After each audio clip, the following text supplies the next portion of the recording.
Друзья, всем добрый день. Добро пожаловать на канал Эри. Мы продолжаем прохождение Honkai Старел. Мы находимся в Пенаконии и продолжаем выполнять сюжетное задание. Так, я хочу сразу решить судьбу голубой гармонии. Будем строить гнездо. Можно подумать еще? Подождите, у нас два выбора, да? Можно поговорить с остальными. Делать клетку для голубой гармонии. Не, в клетке не хочу, я бы гнездо бы вырос. Давайте гнездо. Interesting. Since you've made up your mind, allow me to reveal what fate this choice will bring to the fledgling. From what I've observed, there are at least 3 predators in that yard that prey on small birds.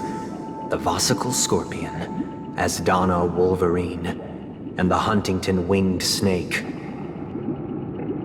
Even if they shy away from humans, these animals are still near apex predators in a fenced location like a yard. In such a location, only one fate awaits that little Charmony dove. A painful death. As for the choice you made, I am deeply sorry. Now, let us advance to the second decision. This time, it's the story of a dream chaser. This story happened when I was appointed as Bronze Melodia, a position exclusive to the Oak family, charged with listening to the problems and vexations of dreamscape residents, and providing them with the relevant guidance. It was during that period that I had the opportunity to hear voices from all corners of the dreamscape. Joy, sorrow, arrogance, regret. The complex tapestry of human nature that formed the world. And I was fortunate to catch a glimpse of it. He was a dream chaser, and an illegal stowaway.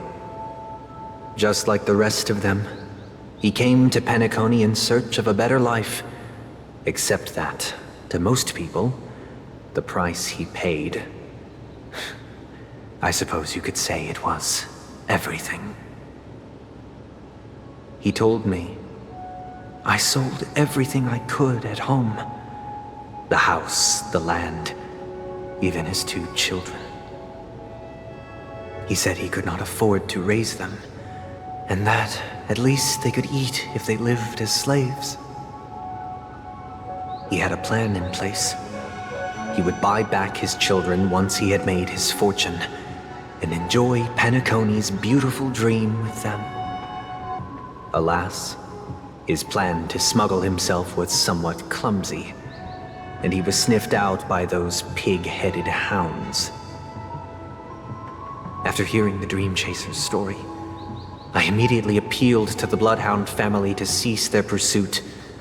That way, at least he could live peacefully. But I was still too naive to the ways of the world. I did not anticipate that what I thought was a kind gesture would later lead to dire consequences.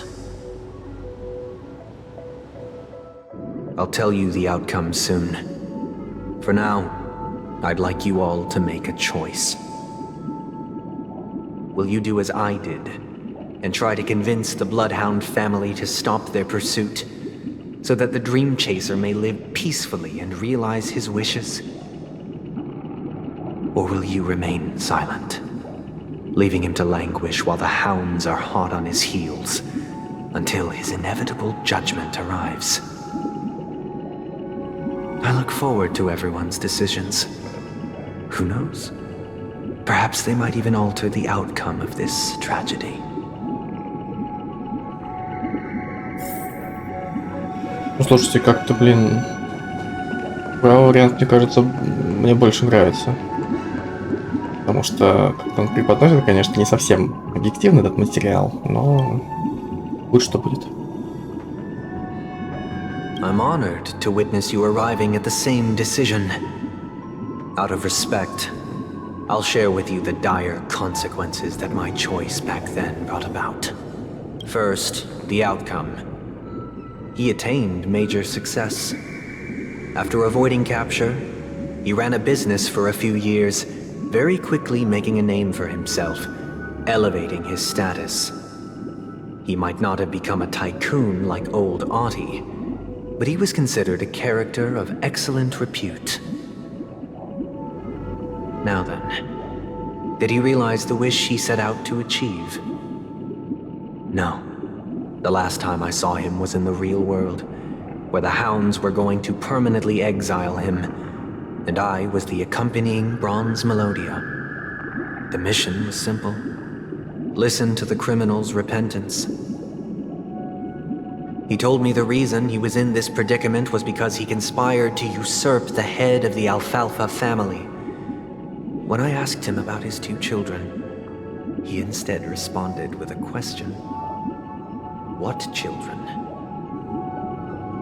In the end, my heart aligned with the harmony, and the good deed I dared to undertake held no value, turning instead into a wrongdoing.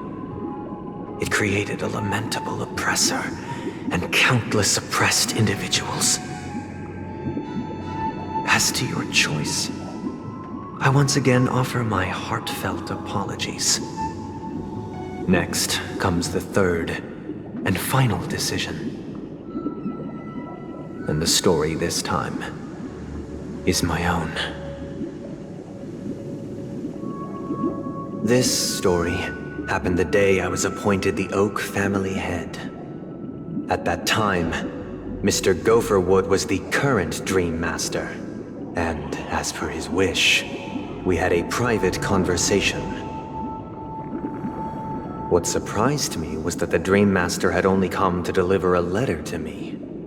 He let me read its contents, and it was a letter from my sister. The letter contained the usual pleasantries, anecdotes from her travels, nothing out of the ordinary. Just as I started wondering how this letter related to our discussion, the Dream Master began to speak. Do you know who wrote this letter? My sister, of course. But why would you personally visit me to hand me a letter from my sister containing mere trivialities? To help you grasp the full scope of this issue. Do you know where Robin is at this moment? From what the letter indicates, she must be in Caspelina 8, correct? She's touring there right now. Correct. Has she mentioned anything about a stray bullet? A stray bullet? What? A war has broken out on that planet.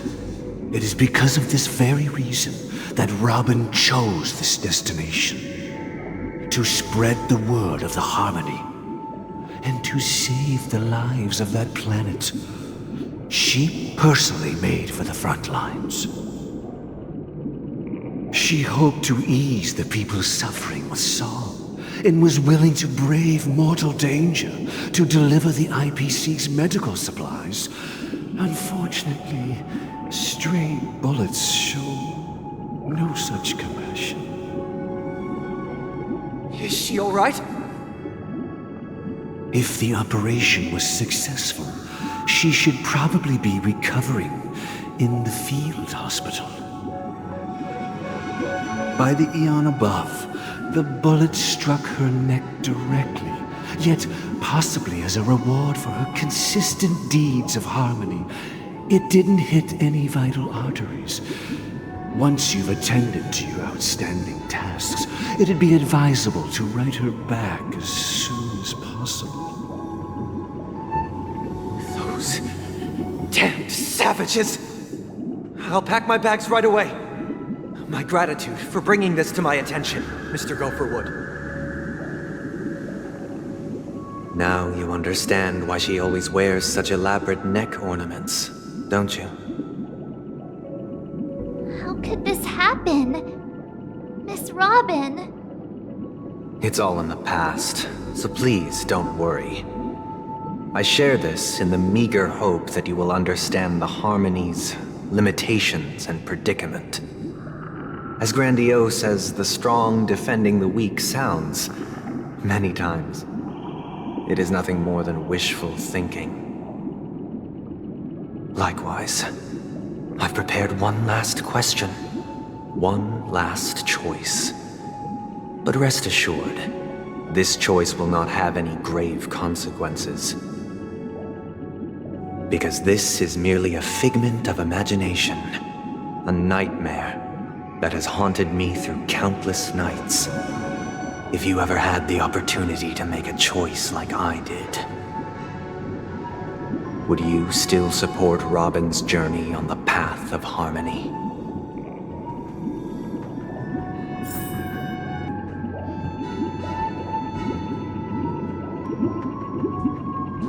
Я бы поддержал бы, если она хочет это делать, если она сама это выбрала.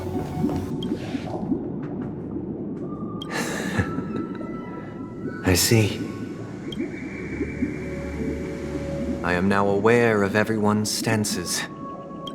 Raising these questions merely serves to illustrate one point. The plight of Penacony cannot be salvaged by the harmony. The true foundation for a sweet dream paradise can only be established through the order where the strong govern the weak. I know the suffering of being tormented, the turmoil of losing your way, how sorrow and even despair set in when matters don't work out. All of this causes me unending pain, because this is not what happiness is at all. We must teach the weak how to live a happy life. And this life isn't some noble propriety that the upper crust preaches, but in definitive terms, a way of survival that belongs to everyone. So what is your definition of living a happy life?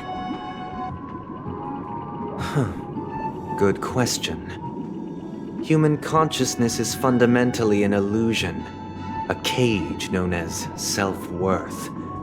People lured in by this illusion make mistakes, yet still ask that external influences bear the burden.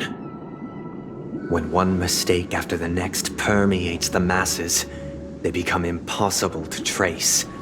Thus, the amassing of these individual cages culminate to form a prison, a place dictated only by the rule of survival of the fittest. Nature is always accompanied by predation and sacrifice. Its antithesis is known as order. That is what I want to do. Unite people's happiness under the banner of order. They won't need to make bitter choices any longer, nor face the weaknesses of humanity. They can cast aside their primal instincts to build a haven for mankind. Simply describing thoughts is far too abstract, so allow me to provide a simple example. As you all may know, there are societal norms like weekends and long weekends that exist on some worlds. During these hard-earned rest days, people are given the chance to extricate themselves from the stresses of everyday life, allowing a certain tranquility to return to their souls. And it is only on these days that people do not have to adhere to the law where the strong prey on the weak. They can live out their lives happily during these brief intermissions. It's just a pity that 2 or 3 days are still too fleeting compared to the span of a lifetime. From where I stand, society's ideal system should be 7 rest days. Following Sunday, there should ensue a second, a third, and indeed an infinite procession of Sundays. This should be the face of the new world. Idyllic, eternal, peaceful days. And thus, every person can return to their base selves in this utopia. Some gaze in reverence at the stars, pouring their whole beings into calculating the distance between us and the isolated world of Pagana. Meanwhile, some seek refuge in quiet corners, holding one another, unencumbered by the chains of unwelcome obligations. There would be no need to bear the hardships of reality. Only in this way can humanity face the inevitable end with the purest of spirit, living a life of dignity. This is what it is to live in bliss. Miss Firefly, you who are stricken with entropy loss syndrome, you of all would surely understand this.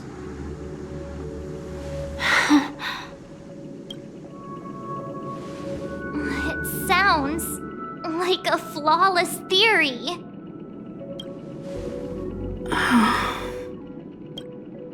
But what is the price to attain all this? The cost is minute, merely a personal and eternal sacrifice. If this paradise is to be maintained for everyone, someone must remain trapped in solitary awakening until the end of the cosmos. Awakening. Which means that this so-called paradise is still a dream. Stepping into this paradise means forsaking reality, correct? It is not forsaking, but transcending. Flesh, blood, sorrow, weakness.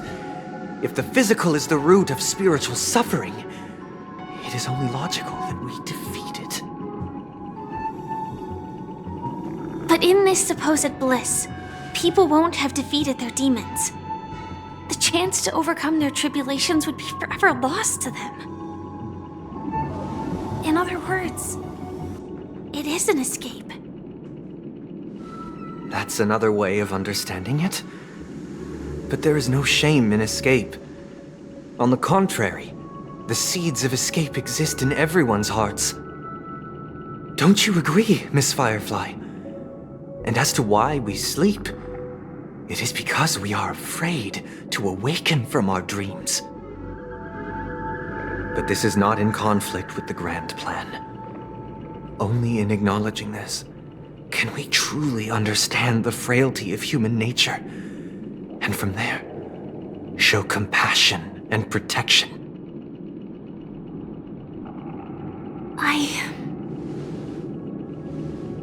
I admit that you are a born leader.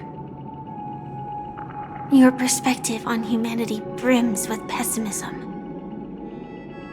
Yet you express compassion for all, even when your heart pities them. But unlike you, I live for the self. From my perspective, individuals making choices for themselves is their birthright. The want to escape may be innate in the weak. But whether they are weak or not, it is not up to another to decide. Perhaps in your mind, you also view me as weak?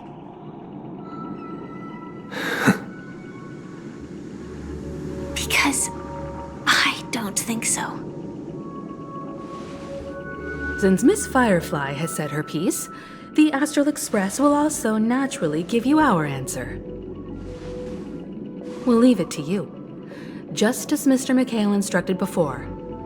Tell him our choice.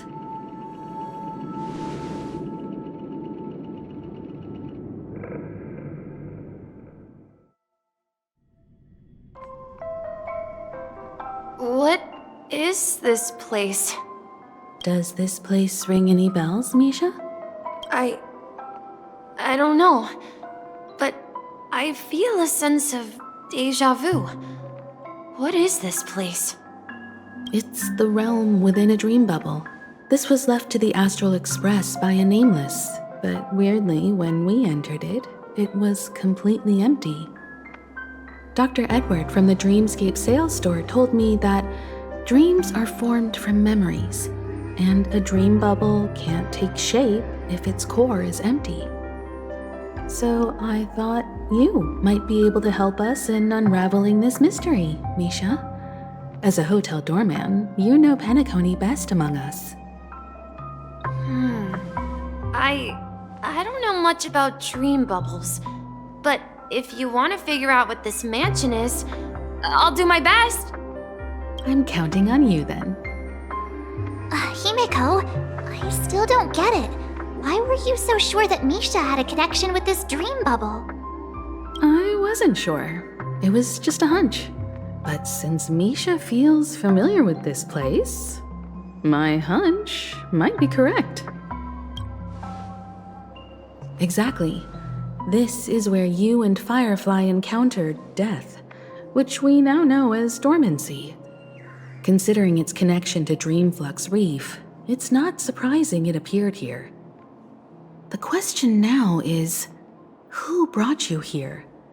Based on the clues we have so far, it's unlikely to be that masked fool. So identifying them is crucial to us. We're drawing closer to the truth once more. Let's give Misha some time, as I believe he'll unveil the secret of this dream bubble. All right, but there are doors all over the place. Which one should we choose? Do you have any idea, Misha? I guess...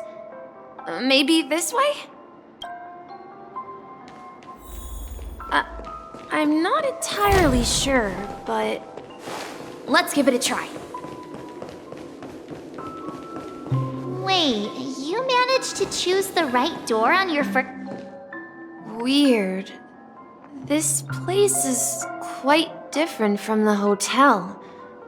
But I feel like I've been here before, and even lived here for a while. If I remember correctly, there should be a fireplace down that hallway. Clocky and I used to sit by the fire, listening to the crackling of firewood. And the room on the other side was the toy room. I loved spreading out all the toys from the box on the floor and making up stories for each of them. Hold on. This doesn't make sense. Didn't I grow up in Dreamflux Reef? So, what is this place? This could be a case of amnesia. Don't worry, Misha. It's common for everyone to forget certain aspects of the past. Those memories haven't vanished. They're just lying in the depths of your mind. We can surely get them back. Since this place seems familiar to you, why don't we explore a few more rooms and see if you can recall anything more? Yeah, then let's check out the rooms I just mentioned.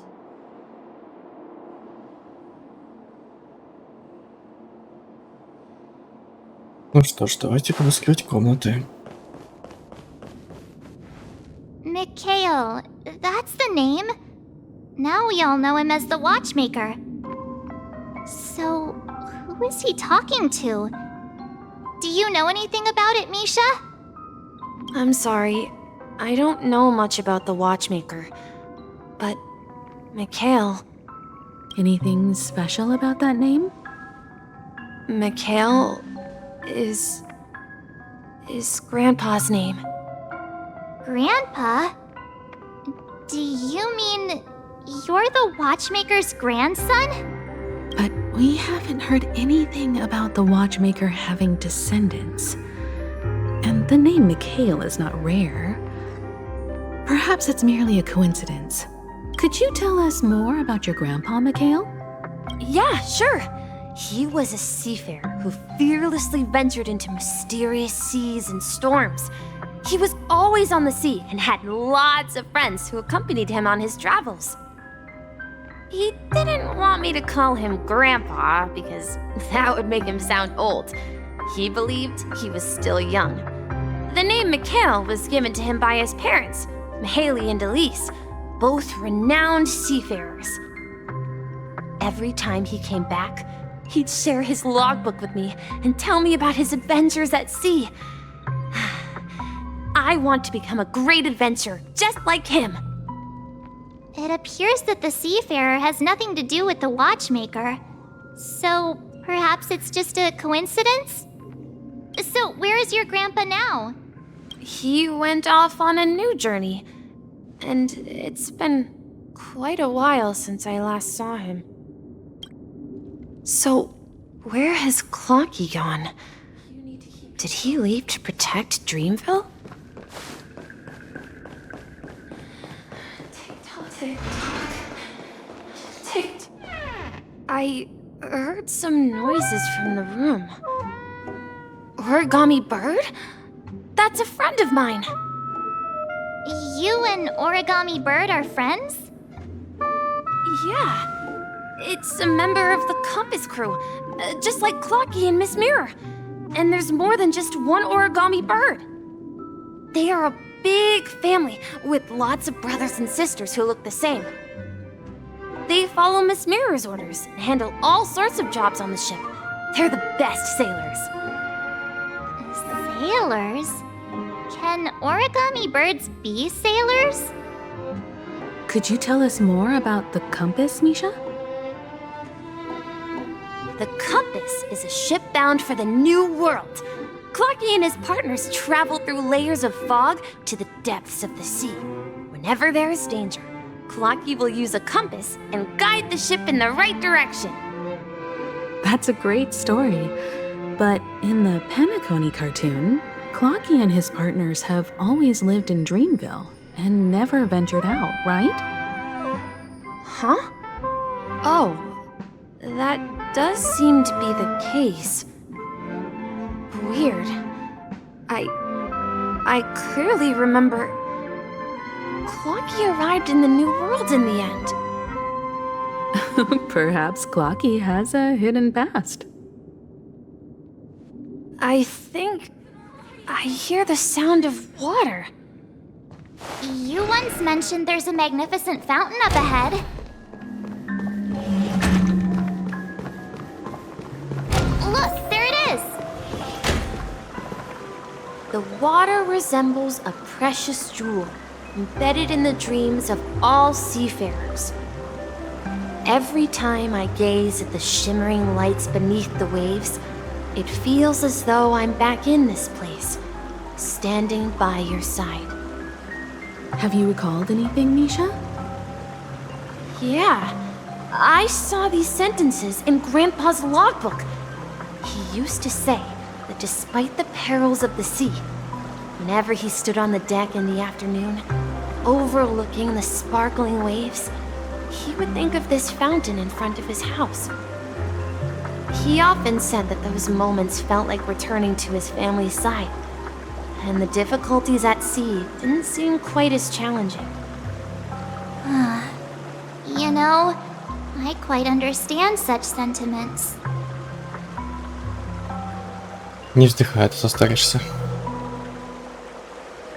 Hey, don't tease! I was just being a bit sentimental.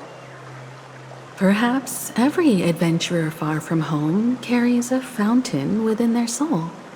Even though the other side of the sea remains shrouded in the unknown, the fountain in front of his house serves as a compass, leading him back to his cherished ones. Yeah, while Grandpa was at home, we would stand by the fountain and place the compass, a toy boat that I made, into the pool. Back then, I would ask him when I could go on adventures like him, and he would always laugh and say I was still too young. It seems this Mikhail is truly a seafarer and has nothing to do with the watchmaker. Yeah. Based on Misha's recollections, the scenes in the dream bubble appear to be his childhood memories.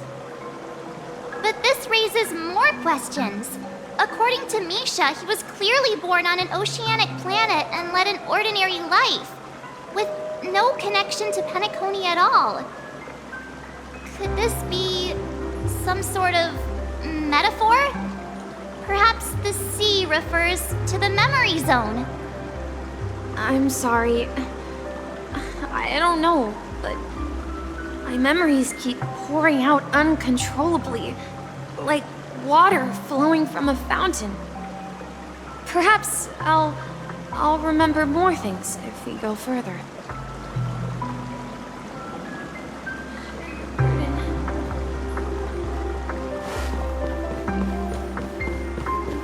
We're going to the opposite side, right? No, we should turn left here. Huh? Something feels different about this place. Up ahead is Grandpa's study.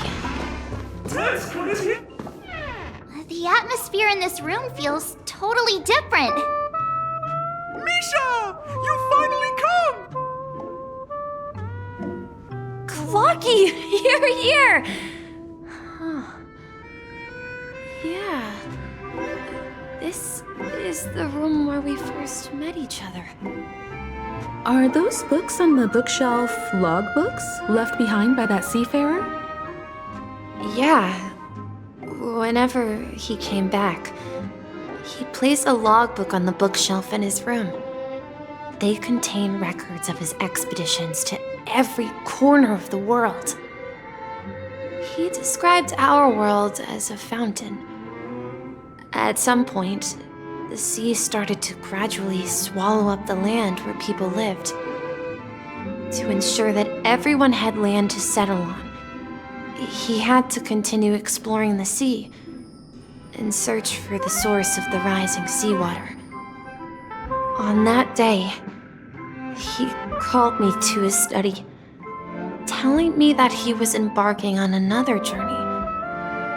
However, I could sense the gravity in his expression. It was the same look I had seen on my father's face before his final voyage. I asked him if I could go with him, but he said that my adventure lay elsewhere and told me to stay home and patiently await a certain sound at the door. What sound? He told me about a vast ocean in the sky. An ocean of stars. He spoke of a train that transports children with a desire to venture far away, traversing the sea of stars without ever stopping. He said that he knew the crew on the train, and that he had asked them to take me along. He said the journey I had always dreamed of would start there. A train? Could it be? It's the Astral Express. I remember now. Grandpa's friends are a group of nameless who came to this world to resolve a disaster caused by a star. Then, he gave his pocket watch to me. It was his cherished treasure, appearing in every one of his adventure tales. He explained that difficult times were ahead, but assured me that the watch would guide me. He said, as long as I kept moving forward, I'd eventually reach my desired destination. And then, it was as if I heard the distant sound of a train whistle echoing throughout the room. Exactly, Misha! And then we followed that whistle, didn't we? Yeah. I think I can still find the way we took back then.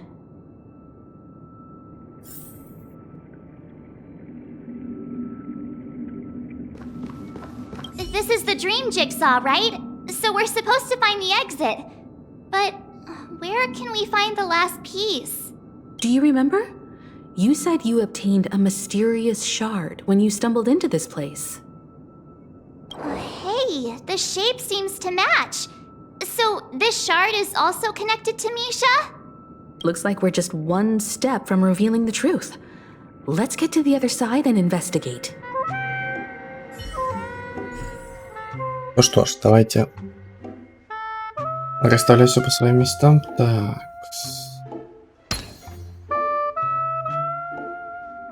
Они поменяли, что ли, что я теперь...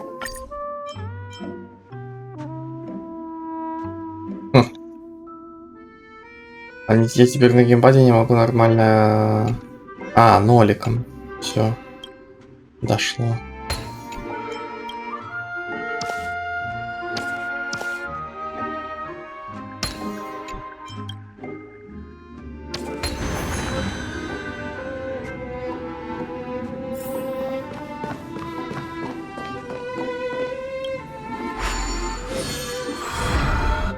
This is it. This is my room of clocks. While I spent my time waiting for Grandpa to return from his voyage, Walter gave me this workshop, and it became my secret base. Here, I learned how to repair clockwork and gears, out of my fondness for precision mechanics. In my dreams, I was the captain of the compass, embarking on adventures with my companions, Clocky and Miss Mirror, in search of the new world. I was born and raised here. So, this building in the dream bubble is your childhood home? Yes, but not exactly. To be more precise, this dream bubble itself is my home. Looks like you've remembered everything now. Wait. Why does it feel like everyone else knows something I don't?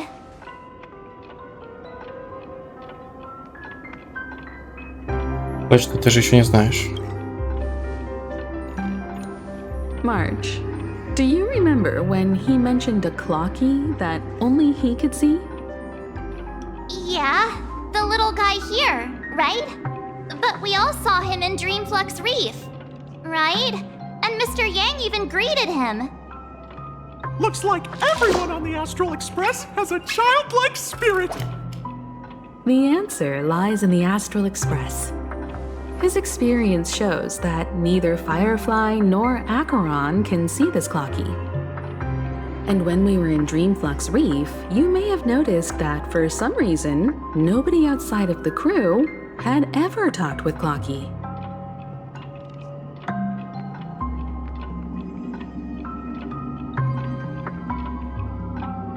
Я тоже заметил. A mimetic life that can only be seen by a select few? It's just like a hidden message, left by someone for the nameless. But Misha can see Clocky too, right? They even grew up together. But Misha hasn't started the way of the Trailblaze yet. That's the key to the mystery, March. Now take a moment to recall.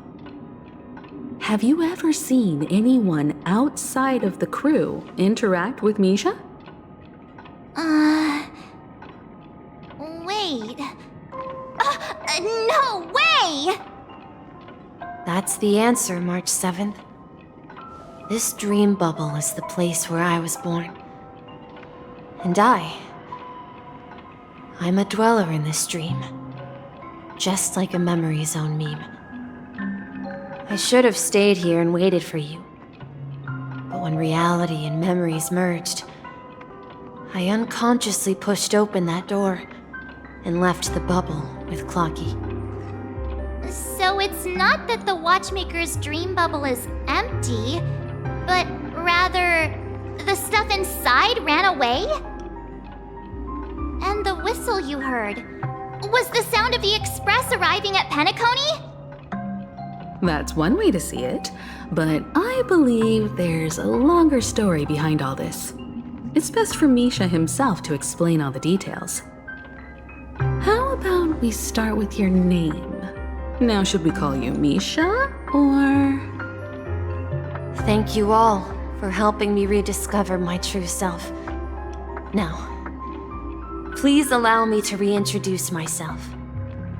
I was born on Lushaka, in the Presmere system, adopted by seafarers Mikhail and Char. They gave me a treasure, a name that carried their hopes. Mikhail Char Legwork, or simply, Misha. If you prefer, you can call me by a more familiar name. The Watchmaker. So, you're the Watchmaker himself? Unfortunately, that legendary figure is no more. I'm only a reflection of his life.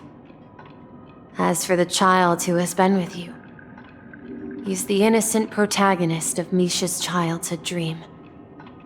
A friend of Clocky, a young apprentice, and a future mechanic on the Express. And this also marks the beginning of his journey, devoted to the Trailblaze. At the end of the journey, I left this little flame, which I so cherished, in my deepest dreams, hoping to pass it on to the nameless of future generations. However, he somehow left the dream bubble and forgot all about his task. I apologize for all the confusion this caused. Because he was born with a desire to trailblaze, wasn't he? I don't think Misha has forgotten his role as a guide. He remembered it, and that's why he mistakenly appeared as a hotel doorman in his dream from the very beginning. The one who brought our unconscious friend here must have been Misha. If that's the case, we encountered the Watchmaker's legacy from the beginning, didn't we? Well, I have a sarcastic friend who says I always take big detours and end up back where I started. Perhaps that's what every nameless has to go through. But in the end, you found me. I'm sure you're all wondering what my legacy is. I believe my hound has mentioned the Stellaron and my wealth. If I may apologize, the Stellaron part is real. As for my wealth, however, it's nothing more than a baseless rumor. I left my homeland as a child and embarked on the journey of Trailblaze. I traveled to various planets until finally reaching Asdana, where my friends and I built the original Penacony and fought for its future ever since. I've been moving forward all my life, doing what I could to overcome the obstacles in my path. But ultimately, my journey reached its end, and I left behind no possessions worth entrusting. So, if you ask what's left within this worn-out train engine that can be called a legacy, I suppose it's the things that are still burning in the engine's furnace. Now that you're well aware of the current situation of Penacony, I certainly hope that you'll help me get this world back on track. But I'll leave that decision to you, for the path of Trailblaze is never paved by others. All I have for you is a story and 2 gifts. I want to give you my pocket watch. It has accompanied me throughout my long journey, guiding that naive child forward, and has been blessed with the presence of so many great people up to this day. And my hat, too. The one who navigated for me placed it on my head and planted a fanciful thought in my mind. The trailblazing expedition will never end. Now, it's time for you to make your choice. Once you've made up your mind, open that door and enter the long dream of an old man. I'll be waiting for you at the end of this corridor of time. All right, everyone, let's make a decision. Although I don't think anyone will have any objections.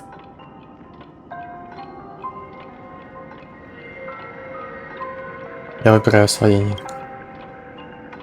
Of course. We've come this far. Surely there's no other option than moving forward. In that case, it's unanimous. Then let's proceed together to the end of this dream and tell Mikhail our decision.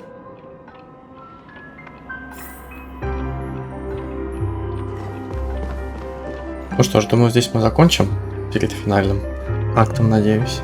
А я благодарю всех за просмотр и всем пока. Затем.